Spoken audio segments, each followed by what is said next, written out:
D-pad. Whoop. Sorry, footage chopping. This is kind of cool, I'll admit. This is like I said, they have really interesting environmental concepts. The outsiders threaten our world on an existential scale. That living technology they're made out of is both These guys intelligent don't and know what highly existential aggressive. means. Just gonna say that. It's part of an ongoing plan to terraform our world and turn it into theirs.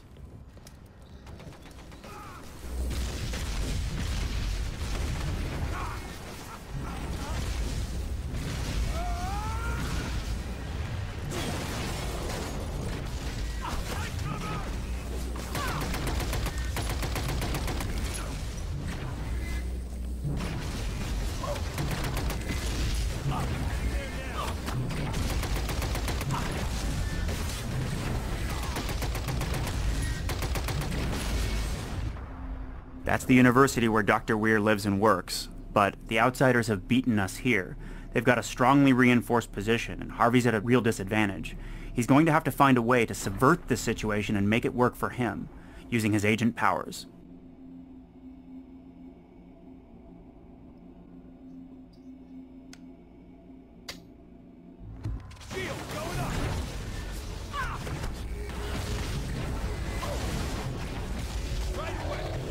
And as you can see from basically from the gameplay so far, it's been done to death a million times. There's really nothing new in the kind of basically mechanics of the gameplay, really. It's just, you know, oh, let's go do this, let's go do that, you know, kind of deal. It just doesn't make any sense. Strongly reinforced position of the enemy made a by point. creating one of his own. He laid down a defensive shield that I had a point a while back. Diversion from inside it. That allowed his agents to soak up all the damage-dealing potential of the enemy.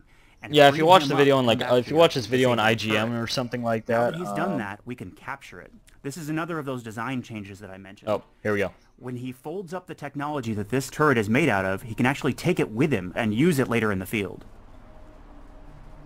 So basically being able to capture alien technology, it's an interesting idea, and I will admit that this is probably one of the more interesting concepts.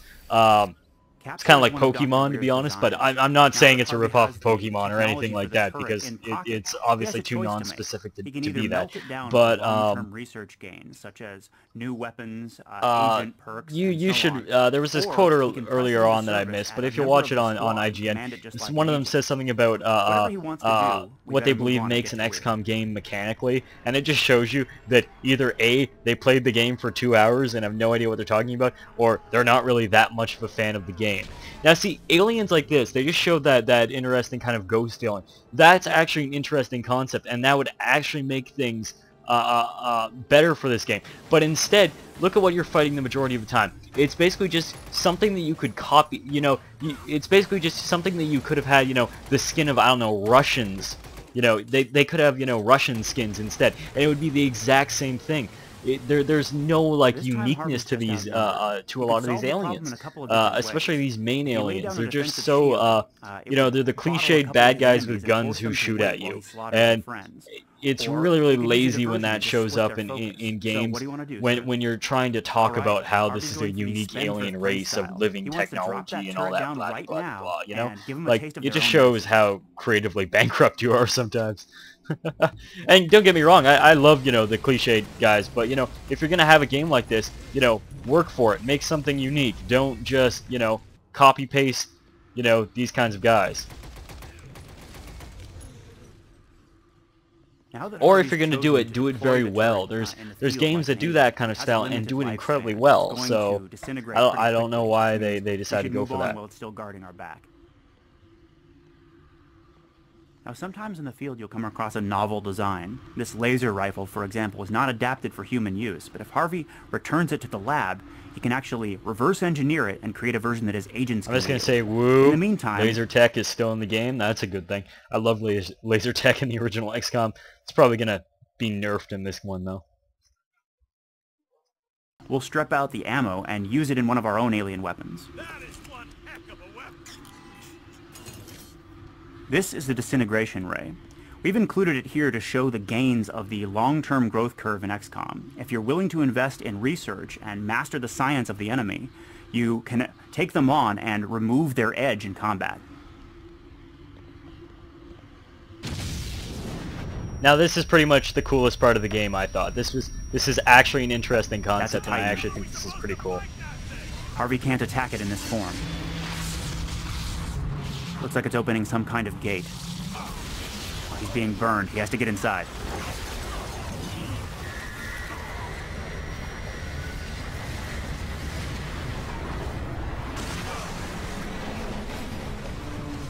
Even if it is basically, you know, a monolith ripoff from 2001. This entire courtyard, bombarding it with some kind of cosmic energy and transforming it into something very much like the alien world. But it's far too valuable an opportunity. You can see the terraforming going on in the background and stuff like that. That is probably the major selling point for this game. I really like the dynamic changing environments that they're going for. That's pretty much the coolest aspect of the game I can think of so far. Other than that, there's really not too much I'm excited for. But this is actually an interesting idea. I like the fact that they show like capturing these things. You can capture one of these things. And use it against your enemies in the same way that you use your squads. They'll show that in a little bit as well, which is an interesting concept, I will admit. So, once again, it's not something that's you know, inherently original, but it's interesting the way that they're doing it. So I will give credit where credit's due, but it just seems like so much of this game is just creatively bankrupt in so much of its concepts. Got the Titan on the ropes, but that was the agent with the capture power. He's going to have to find a way to do a combat evac. Defensive shield will protect him from the rain. Yeah, see, this is something that's from like Nazi zombies in the Call of Duty series or something like that. It's just it's once again another way that there's no effect. You know, in the original XCOM, when one of your characters died, he died, or if he got shot, you could pick him up in a similar fashion and stuff like that. But then he was out of action for a couple days or weeks or even a month, depending on how badly he was hurt. There was so many interesting concepts in XCOM that they basically either thrown bones to and gone, okay, well, we'll do something that's slightly like that and appease the fans, or we'll just ignore it altogether. So it's basically just oversimplification or completely ignoring it. Harvey's attracted reinforcements. This is when he's going to release the Titan. All right, it looks like Harvey's going to deploy the Titan and use their strongest machine of war. If that is the strongest war machine, once again, they're revealing too much. There's going to be no kind of fear in this game, and there's going to be no kind of mystery to what these aliens are, because they've just revealed so much right off the bat. I don't know, I just find it really it's a bad way to deal with a story like this, a story that's about an unknown, well, UFO was called Enemy Unknown for a reason, dealing with this unknown force, and you immediately reveal pretty much everything about them so far, They're probably going to have a few things more than that in the game, but it's disappointing just because they could have done such a better job, slowly revealing stuff like that, Have the guy, investigate some cattle mutilations or something like that, Anyway, that's the end of the, here's the last part where he basically teleports to where these things are coming from.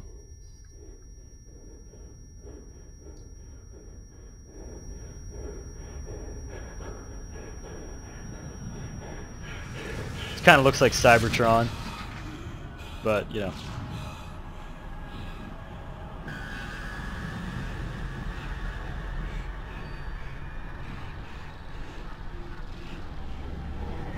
Design-wise, this is very interesting, but once again, it's just eye candy. There's nothing like, are you going to fight there, stuff like that. If that's the case, then that might be an interesting experience, but other than that, I'm just going to pause it, yeah.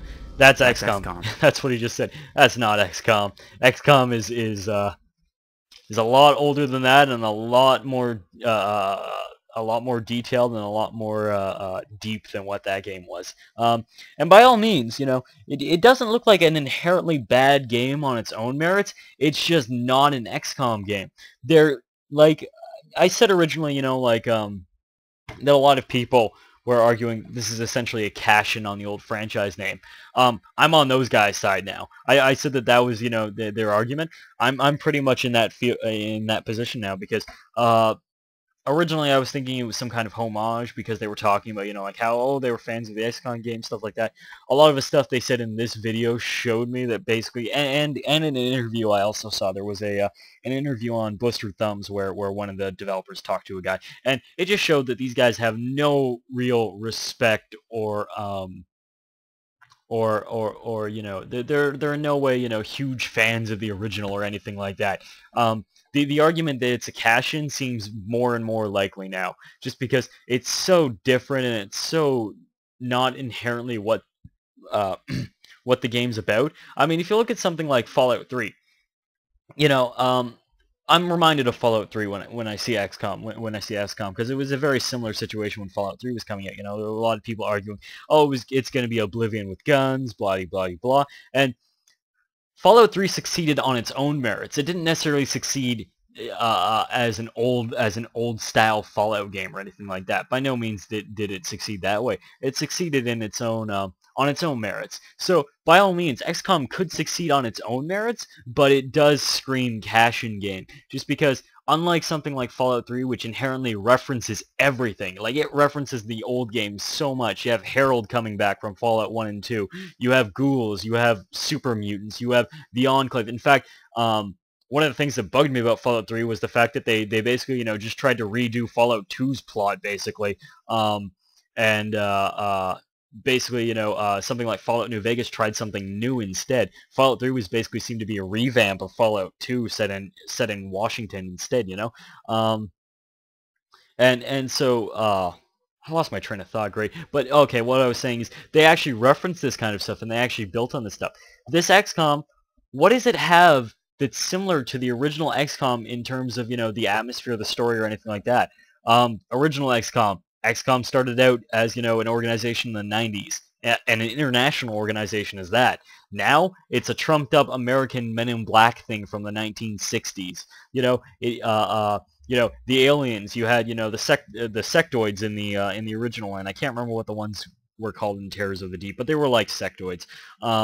Yeah, you had the sectoids, you had the mutons, you had, what were those things that mind controlled the shit out of you? I can't remember.